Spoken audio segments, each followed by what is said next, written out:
ఇటీవల జరిగిన ఎన్నికల్లో వైసీపీ దారుణ ఓటమిని చవిచూసింది. వైసీపీ ఇంత దారుణంగా ఓడిపోతుందని ఎవరూ కూడా కలగనలేదు. ఆ పార్టీ కేవలం 11 స్థానాలకు మాత్రమే పరిమితమైంది. ఘోర ఓటమిని వైసీపీ శ్రేణులు ఇప్పటికీ జీర్ణించుకోలేకపోతున్నారు. వైసీపీ అధినేత జగన్ సైతం ఈ ఫలితాలను ఊహించలేదు. 11 స్థానాల్లోనే విజయం సాధించినప్పటికీ వైసీపీ 40% ఓట్ బ్యాంక్ సొంతం చేసుకుంది.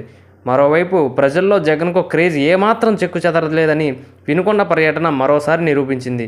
జగన్కు ఎంతటి ఆదరణ ఉందో మరోసారి బయటపడింది.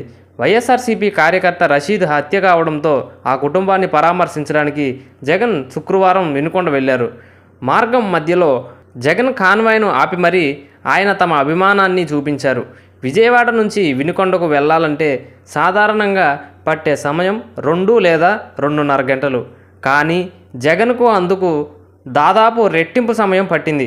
విజయవాడలో జోరు వానలో మొదలైన జగన్ పర్యటన అదే వానలో అశేష జనవాణిని అభిమానుల తాకిడికి మధ్య కొనసాగింది. మాజీ సీఎంకు కొత్తగా కేటాయించిన బుల్లెట్ ప్రూఫ్ వాహనంలో సాంకేతిక లోపం తలెత్తడంతో మంగళగిరి వద్ద హైవేపై ఆయన పార్టీ నాయకుడికి చెందిన మరో వాహనంలోకి మారారు.